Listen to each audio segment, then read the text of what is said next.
Olá, seja bem-vindo ao sexto vídeo do módulo de Mecanismos de Segurança da Informação ah, da disciplina de Sistemas Distribuídos.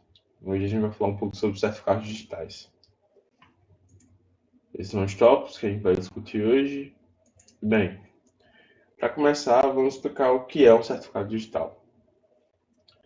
No último vídeo, a gente terminou discutindo que a gente tinha um problema na hora de compartilhar as chaves públicas para fazer assinaturas digitais. Então, certificados digitais nascem como uma alternativa para suprir a necessidade de uma forma de garantir a autenticidade de um certificado.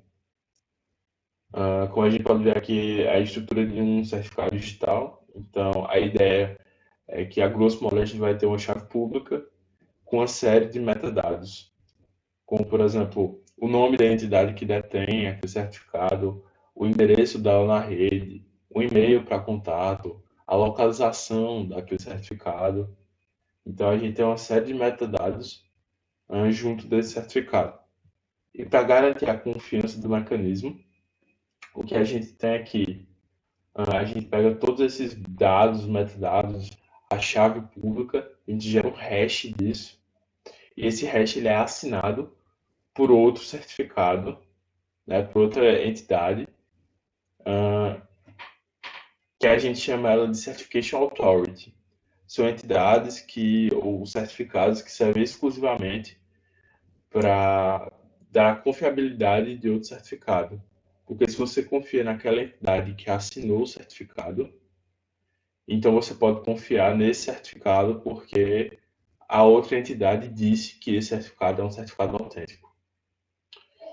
Essas certification authorities, elas ah, podem vir diretamente instaladas no seu Windows ou no seu Linux ou no Mac quando você baixa a ISO e instala. Já vem algumas certification authorities como por exemplo do governo da Alemanha, do governo da Austrália, do governo dos Estados Unidos, da própria Microsoft, por exemplo, ela deve ter a Certification Authority dela para essas questões. E essas Certification Authorities, elas assinam outros certificados, que quando você vai fazer uma requisição na internet, eles vão te dar o certificado deles, a primeira coisa que eles fazem. E esse certificado é verificado justamente comparando se a assinatura foi feita por alguma dessas certification authorities. Se for, então você consegue prosseguir e acessar o site normalmente. Se não, normalmente o browser mostra uma mensagem de erro. Existem vários padrões de certificados, porém o X509 ele é o padrão mais amplamente mais adotado pelo mercado. E ele já sofreu algumas alterações ao longo do tempo. Então ele tem três versões. A primeira foi uma versão mais simples, que deu a estrutura básica de um certificado. Então ele tem a assinatura, ele tem a chave pública, o detentor daquela chave.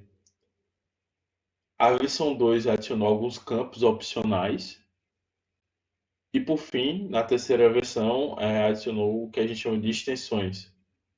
Então você pode ter propriedades a mais no seu certificado, o que aí deu uma flexibilidade muito boa. Aqui estão alguns exemplos de extensões. Então a gente tem o Server Alternative Names, que eu posso colocar mais endereços a um certificado.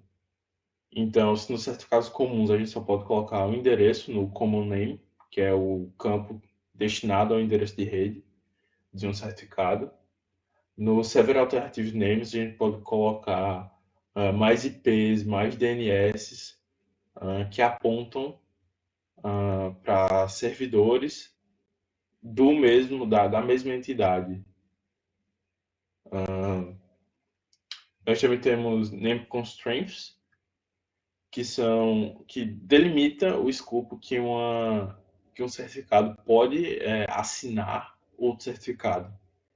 Então, se eu tenho um certificado digital da UFCG que ele tem uma extensão de name constraints, que fala que ele só pode assinar para certificados que tenham como common name .ufcg.edu.br. Ele não vai poder assinar qualquer tipo de requisição de assinatura. E por fim a gente tem o Key Usage, que é o escopo em que você pode utilizar aquele certificado. Se você pode utilizar ele para cifrar, para decifrar, para se você pode usar ele como uma CA, então tudo isso pode ser definido nesse Key Usage. Um processo que talvez tenha ficado meio confuso até agora era o como você é uma entidade de certificação ou o como você consegue um certificado. A gente vai falar um pouco sobre isso nesse slide.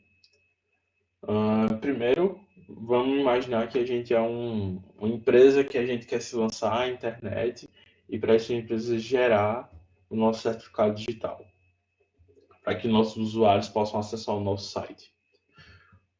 A gente precisa gerar a nossa chave privada e a gente não gera um certificado de cara. A gente gera o que a gente chama de Certificate Sign Request, ou requisição de assinatura de certificado. Essa Certification Sign Request precisa ser assinada por uma Certification Authority. E aí sim ela vira um certificado, que pode ser um certificado de uma nova CA, ou seja, de uma nova Certification Authority, que tem um grau de confiabilidade embaixo do guarda-chuva dessa CA maior, ou pode ser um certificado de um sistema de fato, que é o nosso caso, no caso simulado que a gente falou aqui era para o nosso site, né? Então a validação fica por conta dessa parte aqui, em que um Certification Authority assina um sign request. E eu coloquei aqui as terminações que a gente usa nos arquivos para ficar para facilitar a gente. Então a gente tem ponto .key para quando é a nossa chave, também pode ser ponto .pem, certo? A gente tem um ponto CRT para certificados e ponto CSR para sign request. Uma coisa interessante é que alguns sistemas, como por exemplo o Docker, ele entende que se você coloca um ponto CRT, você está falando de um Certificate Authority, e se você coloca ponto CERT, você está falando de um sistema. Por fim, eu queria dar um exemplo de um uso prático de certificados digitais, que é o famoso TLS. Quando a gente usa o TLS, depois de ele fazer a conexão TCP, a primeira coisa que ele faz é enviar o certificado digital, que vai ser validado pelo usuário, né? Então o certificado manda o certificado dele, o usuário ele verifica que aquele certificado é um certificado autêntico. Após isso, o usuário ele gera uma chave simétrica e essa chave simétrica é cifrada pela chave pública que está no certificado e enviada para o servidor. O servidor decifra aquela chave com a sua chave privada e a gente estabelece aí o que a gente chama de chave de sessão. Então, quando você entra no site, esse é o primeiro protocolo que é feito. Os dois agora têm uma chave simétrica e começam a compartilhar dados cifrados simetricamente, porque a gente lembra que assinar de forma cifrar de forma assimétrica é computacionalmente mais custoso. Isso não é interessante. Então, é assim que o TLS é feito e isso é uma das aplicações de certificados digitais. Bem, na verdade, um detalhe que eu acabei esquecendo de mencionar é de mostrar um certificado na prática, né? Então, a gente tem aqui o site do Google. E se a gente vir aqui no cadeado que ele fala sobre o TLS, a gente pode ir investigando e a gente pode chegar no certificado. Então, a gente pode ver aqui o certificado do Google, né? Então, aqui tem o nome da empresa, o local de origem, a gente pode ver a validade do certificado, então quando ele foi de quando a quando ele vai ser usado. Aqui ó, a gente tem os nomes alternativos, né, que a gente viu lá, o Server Alternative Names, SAN, também como é conhecido, tem aqui google.com. A gente tem aqui as informações dos algoritmos usados. Então ele usou um elliptic curve, que a gente mostrou lá como recomendação.